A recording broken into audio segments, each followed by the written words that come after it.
Assalamualaikum warahmatullahi wabarakatuh. Nah, selamat datang kembali pada anak-anakku. Kita bertemu lagi di pelajaran ekonomi di materi pembahasan soal PTS Part 2 gitu.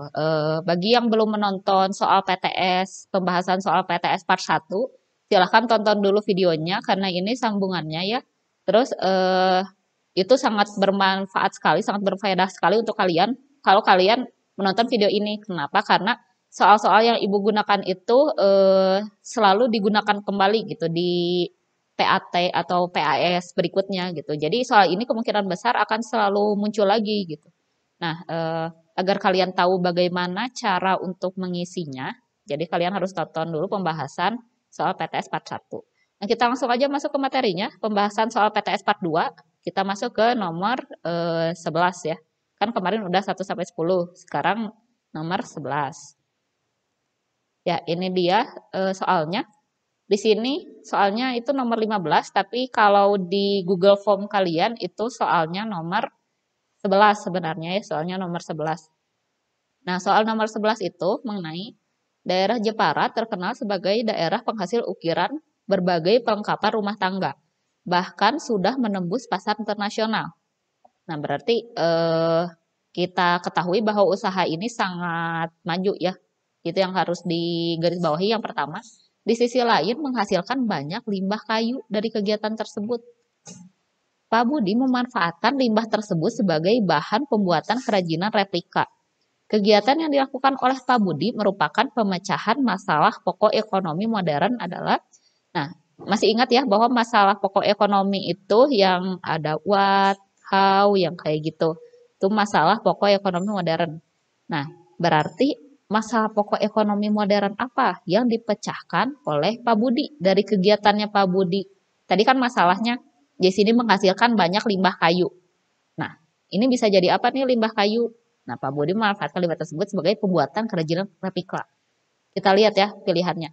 Yang pertama masalah pokok ekonomi modern itu adalah barang apa yang akan diproduksi. Nah, ini masuk nggak yang A? Barang apa yang akan diproduksi? Nah, ini sudah betul yang A. Kenapa? Karena jawabannya tadi Pak Budi memanfaatkan limbah tersebut sebagai bahan pembuatan kerajinan replika. Berarti dari masalah limbah kayu itu bisa menjadi kerajinan replika. Sudah, jawabannya hanya yang A, barang apa yang akan diproduksi gitu. Bukan untuk siapa, bukan bagaimana, bukan kapan, bukan di mana. Tetapi jawabannya yang A, barang apa yang akan diproduksi. Itu nomor 11 atau nomor 15 ya di sini. Nah, yang berikutnya adalah nomor 12 atau nomor 16. Nah, soalnya itu, bagi seorang manajer melakukan survei ke masyarakat untuk mengetahui spesifikasi produk yang dikendaki masyarakat merupakan hal yang sangat penting, sehingga dapat mengetahui keinginan dan kebutuhan konsumen. Kegiatan yang dilakukan oleh manajer ini merupakan pemecahan masalah pokok ekonomi modern. Berarti ini masih masalah pokok ekonomi modern. Nah, yang A itu untuk siapa barang diproduksi, berapa banyak, di mana, bagaimana, atau barang apa. Di sini kan melakukan survei untuk mengetahui spesifikasi produk. Berarti si manajer ini ingin tahu barang apa yang saat ini diinginkan oleh konsumen gitu. Nah, berarti manajer ini sudah memecahkan masalah pokok ekonomi modern yang untuk siapa barang tersebut diproduksi. Gak mungkin kan kita membuat gelas kaca atau botol kaca untuk anak TK gitu. Kenapa ya? Karena anak TK itu tidak mampu untuk menggunakan barang-barang yang terbuat dari kaca gitu, bisa pecah dan bisa melukai si penggunanya. Berarti untuk siapa itu sangat penting. Berarti kalau kita sudah tahu targetnya untuk anak TK, kita buatnya botol plastik. Gitu ya. Nomor 16 jawabannya A atau nomor 12 itu jawabannya A. Untuk siapa barang diproduksi. Pertanyaan yang berikutnya nomor 13. Seorang pengusaha handicraft ingin mengembangkan produk sehingga banyak permintaan di pasaran. Untuk memenuhi permintaan tersebut, pengusaha menambah mesin dan tenaga warga dari lingkungan sekitar. Berdasarkan ilustrasi di atas, masalah pokok ekonomi dari pengusaha adalah, nah di sini masalah pokok ekonominya adalah ingin mengembangkan produk gitu, ingin mengembangkan produk. Nah, kalau mengembangkan produk, kalau ingin mengembangkan produk berarti sudah ketahuan ya, masalah pokok ekonominya itu adalah bagaimana caranya. Caranya adalah dengan untuk menambah mesin dan menambah tenaga warga dari lingkungan sekitar. Berarti pilihannya ya Yang A untuk siapa, yang B berapa, di mana. Nah, yang ini, yang D, yang bagaimana cara memproduksi. Jadi nomor 17 atau nomor 13 jawabannya D. Nah, sekarang kita masuk ke nomor 14. Kita baca dulu yang ditanyakannya, yang merupakan masalah pokok ekonomi modern. Berarti di sini masih mencari masalah pokok ekonomi modern ya. Soalnya itu mengenai Pak Andi telah mengalami PHK dan ingin membuka usaha baru. Tetapi dia menghadapi 5 masalah pokok ekonomi, antara lain jenis barang apa yang akan diproduksi, terus mengapa barang tersebut diproduksi, yang ketiga bagaimana cara memproduksi barang tersebut, yang keempat bagaimana didistribusikan barang tersebut, yang kelima untuk siapa barang tersebut diproduksi. Nah, di antara kelima ini yang mana yang termasuk masalah pokok ekonomi? Tadi kan masalah pokok ekonomi itu udah ada ya di atas. Nah, kita geser lagi. Untuk siapa, terus berapa banyak, di mana, bagaimana, barang apa. Nah, yang mana yang termasuk pilihan ini? Yang termasuk pilihan ini itu yang pertama, jenis barang apa yang akan diproduksi. Berarti ini pertanyaan untuk what. Nomor 1 ini masuk ya. Terus yang kedua, mengapa barang tersebut diproduksi? Nah, ini nggak usah. Karena untuk produksi barang kita tidak membutuhkan alasan. Jadi nomor 2 kita skip aja, ini tidak masuk masalah pokok ekonomi. Nomor 3, bagaimana cara memproduksi barang tersebut? Nah, ini betul. Bagaimana itu masuk ke masalah pokok. Berarti nomor 1, nomor 3. Yang berikutnya adalah bagaimana didistribusikan barang tersebut. Nah, ini juga tidak masuk masalah pokok. Berarti nomor 2 dan 4 gak masuk. Berarti yang terakhir untuk siapa barang tersebut diproduksi. Maka jawabannya adalah nomor 1, nomor 3, dan juga nomor 5. Yang ini ya, yang C. Nomor 1, nomor 3, dan nomor 5. Kita ke pertanyaan yang berikutnya. Pertanyaan nomor 19 atau kalau di Google Form itu nomor 15 ya. Pak Santoso sebagai produsen minyak goreng melihat kondisi masyarakat yang tidak memiliki daya beli berusaha menekan biaya produksinya sehingga menghasilkan minyak goreng dengan harga murah dan berkualitas sehingga masyarakat mampu membelinya. Jadi intinya Pak Santoso ini melihat kondisi masyarakat ya untuk menghasilkan sebuah produk itu.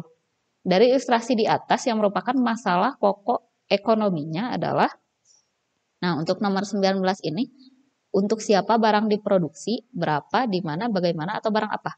Barang apanya kan kita sudah tahu minyak goreng. Nah, sedangkan berapa banyaknya juga di sini menyesuaikan dengan kondisi daya beli masyarakat. Terus di mana ya udah jelas di tempat Pak Santoso memproduksi minyak goreng. Tetapi di sini adalah untuk siapa? Kenapa? Jawabannya untuk siapa? Karena melihat kondisi masyarakat. Berarti Pak Santoso ingin membuat produk yang sesuai dengan kondisi masyarakat. Jadi jawabannya adalah untuk siapa barang diproduksi. Ini sama halnya seperti manajer tadi yang ingin mengetahui barang apa yang diinginkan oleh konsumen. Jadi nomor 19 atau nomor 15 di Google Form itu jawabannya adalah A. Nah, kita masuk ke nomor 16. Nomor 16 atau nomor 20 ya di sini. Perekonomian di negara X berjalan sesuai dengan harapan pemerintah, di mana distribusi pendapatan secara adil dan merata. Dalam negara tersebut, inisiatif dan daya kreasi perorangan tidak berkembang, serta hak milik tidak diakui. Nah, ini udah mulai ketahuan ya jenis-jenis jenis-jenis sistem ekonomi apa. Apabila Anda sebagai warga negara dari negara yang memiliki sistem ekonomi seperti di atas, maka tindakan yang paling tepat adalah, nah ini berarti kategorinya adalah negara komunis ya, negara komunis atau contohnya kayak negara sistem ekonomi komando gitu, yang Kuba dan Korea Utara gitu. Ini ciri-cirinya. Ada ya di video Ibu kalau yang belum nonton. Nah, yang ditanyakannya adalah jika Anda adalah warga negara dari negara tersebut. Nah, tindakan yang paling tepatnya apa? Yang A, mengusulkan kepada pemerintah agar memberi kesempatan yang besar kepada masyarakat. Nah, ini apakah mungkin dilakukan di negara dengan sistem ekonomi komando? Jawabannya tidak. Kenapa? Karena kendali sepenuhnya dipegang oleh pemerintah. Maka yang A ini tidak mungkin. Yang B, berperan secara aktif sesuai dengan kedudukan dan kemampuan yang dimiliki. Nah, yang B yang paling masuk akal. Kenapa kalau misalkan seseorang sudah ditugaskan sebagai pegawai, kan kalau di negara komunis itu seseorang sudah dikasih peran ya, sudah dikasih peran, berperannya sebagai apa gitu di masyarakat. Maka hanya bisa melakukan itu saja, berperan secara aktif sesuai dengan kedudukan dan kemampuan yang dimiliki. Nah, 20 jawabannya B. Atau 16 jawabannya B. Kita masuk ke nomor 17 atau nomor 21. Peranan masyarakat pada negara yang menganut sistem ekonomi tersebut adalah, berarti ini yang ditanyakan adalah sistem ekonomi ya. Kita lihat peranannya apa. Berikut ini merupakan informasi dalam satu negara.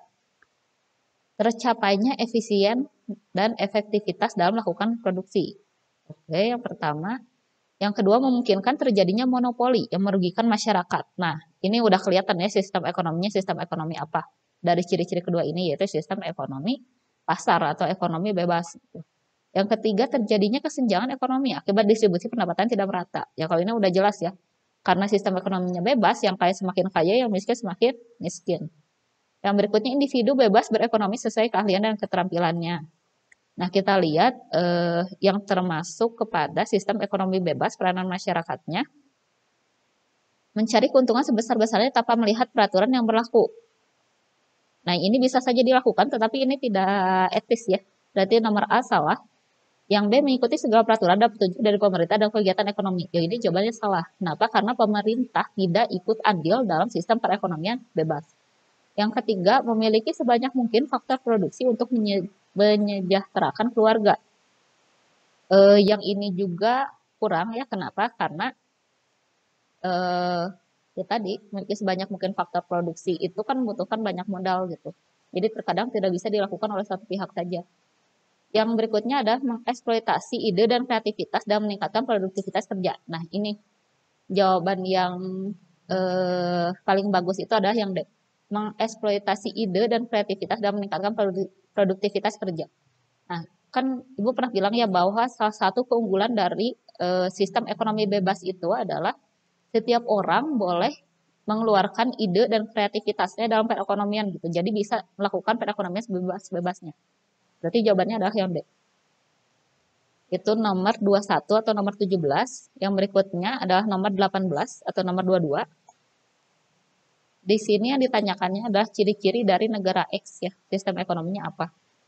Pak Andi tinggal di negara X yang memiliki ciri-ciri perekonomian sebagai berikut.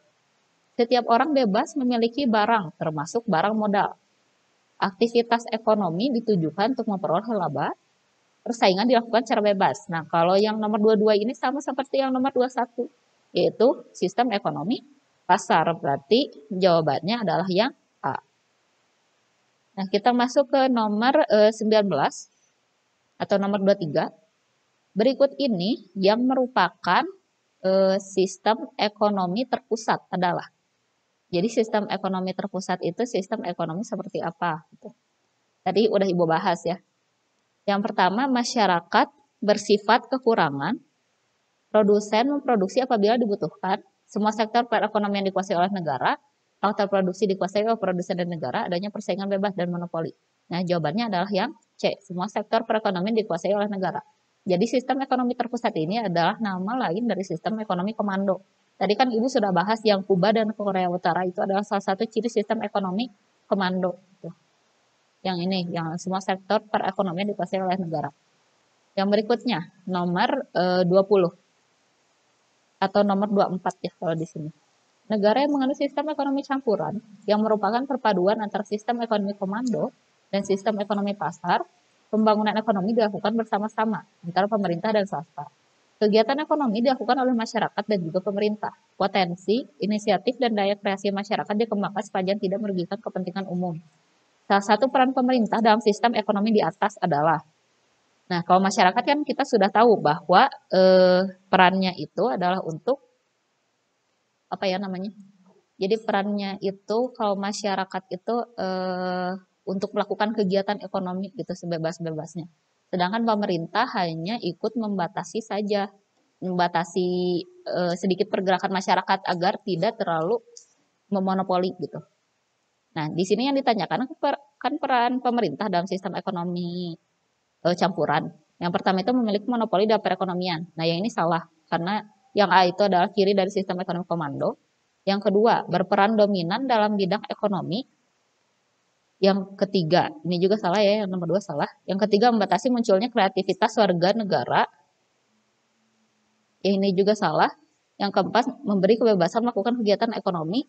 Yang keempat juga salah. Yang kelima, mengatur, mengawasi, dan ikut serta dalam perekonomian. Nah, jawabannya itu adalah yang E. Jadi nomor 24 atau karakteristik sistem perekonomian. Nah, ini udah jelas individu tidak dapat berusaha dengan bebas. Berarti pilihannya itu ada sistem ekonomi terpusat atau sistem ekonomi komando. Jawabannya nomor 25 atau nomor 21 itu adalah A.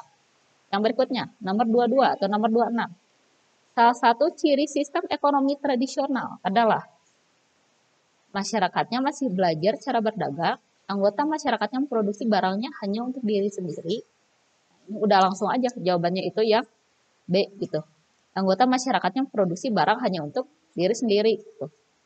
Atau yang C juga bisa sih, anggota masyarakat memproduksi barang untuk masyarakat sekitar. Kayaknya yang lebih tepatnya itu yang C, biar masyarakat sekitar.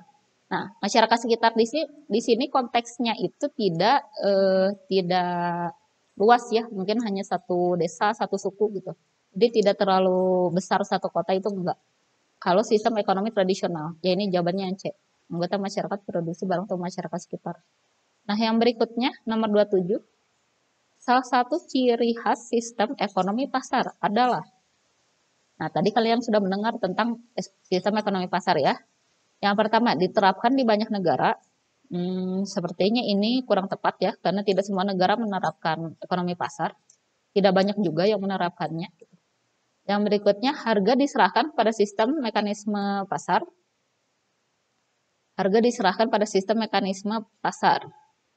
Nah, ini yang nomor 2 udah langsung betul. Jadi jawabannya itu adalah yang B. Jadi harga itu ditentukan oleh mekanisme pasar. Jadi gimana permintaan? Permintaan itu sangat mempengaruhi harga ya. Yang berikutnya, pertanyaan yang terakhir. Bukan yang terakhir, masih ada. Kedua terakhir. Contoh negara yang saat ini masih menganut sistem ekonomi terpusat adalah. Nah, ini udah Ibu sebutkan jawabannya tadi ya. Ada Kuba, Korea Selatan, Taiwan, Indonesia, dan Rusia. Jawabannya adalah Kuba. Pertanyaan yang berikutnya, nomor 29, sekaligus ini adalah pertanyaan terakhir. Di bawah ini termasuk sisi positif dari sistem ekonomi terpusat adalah. Yang pertama, pasar barang dalam negeri berjalan lancar. Yang ini kurang ya, Ini nomor 1 kurang. Bisa saja masuk ke sistem ekonomi terpusat tapi kurang gitu. Yang kedua, relatif mudah melakukan distribusi pendapatan yang merata. Nah, nomor 2 betul. Nomor 3, jarang terjadi krisis ekonomi. Nomor 3 juga betul. Nomor 3 betul. Nomor 4, setiap individu bebas memiliki kekayaan. Nomor 4 salah. Nomor 5, muncul barang-barang bermutu tinggi. Nomor 5 salah. Berarti yang bisa masuk yang nomor 1 ini walaupun kurang juga, tapi ini memang salah satu ciri dari sistem ekonomi terpusat ya. Jadi yang masuk itu ada 1, 2, dan 3. Ada nggak jawabannya? Ini ada yang B. Jadi nomor 25 atau nomor 29 di sini jawabannya adalah B. Nah, sekian pembahasan materi PTS kali ini.